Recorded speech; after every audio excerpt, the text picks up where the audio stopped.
On est parti. Allez. Du courage et de la bonne humeur.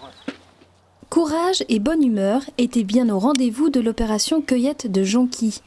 Pour l'occasion, la Caisse régionale du Crédit agricole des Côtes-d'Armor avait mis à disposition son parc fleuri. Habituellement, c'est mon service qui ramasse ces jonquilles et on les vend dans les assemblées générales de caisse locales. Mais comme elles n'ont pas lieu cette année et que le vote se fait à distance, nous étions dit qu'au lieu de reverser les recettes à la Ligue contre le cancer comme habituellement, il aurait été intéressant de reverser les recettes à une association de quartier pour les jeunes.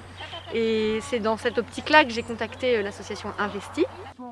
Accompagnés par des jardiniers de la ville de Saint-Brieuc, ils étaient 7 jeunes à collecter la petite fleur jaune. Objectif pour eux, sortir du quotidien et gagner en autonomie. Ça nous fait sortir en fait surtout. Faire un peu de nature que d'être dans sa maison avec sa télé, etc. Donc non, ça fait du bien. Ouais. C'est un geste en fait qui symbolise l'action de partage. Et donc ça fait plaisir d'y participer en fait. La mission la plus importante pour les jeunes, c'est forcément de trouver leur place dans la société.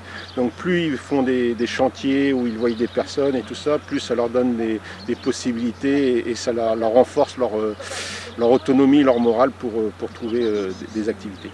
Autre moment fort de cette journée, la rencontre avec des résidents de l'EHPAD des villages de Saint-Brieuc, un instant apprécié par les aînés en ces temps actuels. Le plaisir, il est encore doublé d'aller vers les jeunes et voilà, de faire cette journée aujourd'hui de cueillette et de pouvoir rencontrer les nouvelles générations et de pouvoir échanger autour d'un moment convivial et aussi joli que celui-là autour des fleurs.